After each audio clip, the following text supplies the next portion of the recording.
governo Lula com o Congresso Nacional, com o presidente Arthur Lira, especificamente presidente da Câmara, depois do veto apresentado pelo presidente nas chamadas emendas de comissões.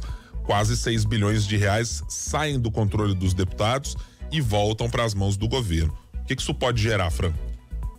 Pois é, pode gerar o início de mais uma crise, né, Ibrahim? De uma relação que ela é sempre marcada por indefinições e por oscilações. Porque hoje, se a gente for parar para pensar, né, a base de apoio do presidente na Câmara dos Deputados tá ali em volta de 350 deputados dos 513, mas os que são realmente, que fazem parte do núcleo duro ali de PT e de parte PSB e de partidos mais alinhados historicamente com o presidente, não passam de 100 deputados, né? Então, essa outra base, essa outra fatia oscila e muito.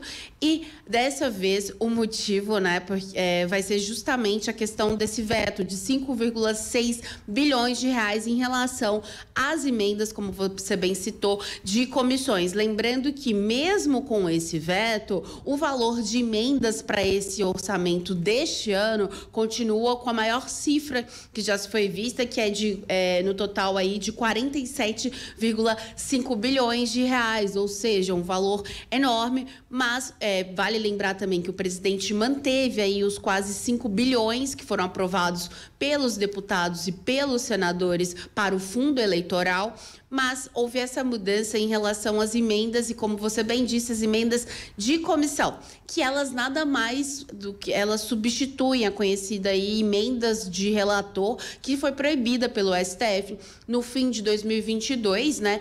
E que agora ela, mesmo com esse corte, Ibrahim, permanece aí na casa de 11 bilhões de reais. E tudo isso se junta a movimentos recentes do governo que desagradou essa base que realmente oscila, essa base que a gente chama de centrão e que é comandada por Arthur Lira, que é do PP de Alagoas, o presidente da Câmara dos Deputados. Então a gente está falando de um orçamento de um veto, né, de quase de 5,6 bilhões de reais, que se junta aí com o desagrado que já tinha quando o Haddad resolveu voltar com a MP da reoneração para o Congresso Nacional, né? Ou seja, uma espécie de desautorização do que os parlamentares já haviam decidido no ano passado, quando eles deram um aval para que tivesse mais uma prorrogação da desoneração da folha, e se junta também com o mais recente, que foi aquela questão justamente do benefício para líderes religiosos, né? Que a Receita Federal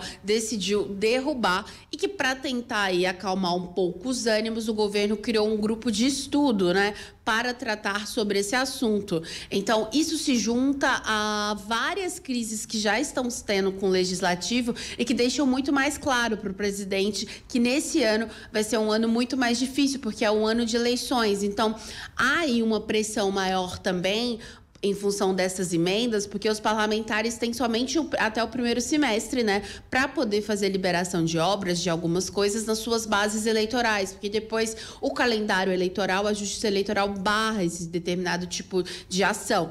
Então, tudo isso contribui ainda mais para uma relação que já não está muito boa ficar mais delicada. O relator do orçamento, o deputado Carlos Mota, do PL de São Paulo, inclusive, ele já avisou, olha, isso não deve passar no Congresso Nacional, deve ser derrubado. O líder de governo também, o Randolfo Rodrigues, chegou a admitir que a situação fica complicada em entrevista ontem no Palácio do Planalto depois da sanção. Então a gente vê um governo que sabe que está muito complicada a relação com o Congresso Nacional. Lá na LDO já tinha tido problemas com o tempo de execução de emendas também, que o governo teve que tentar mexer, foi uma primeira derrota ali de Arthur Lira naquele cenário, enfim.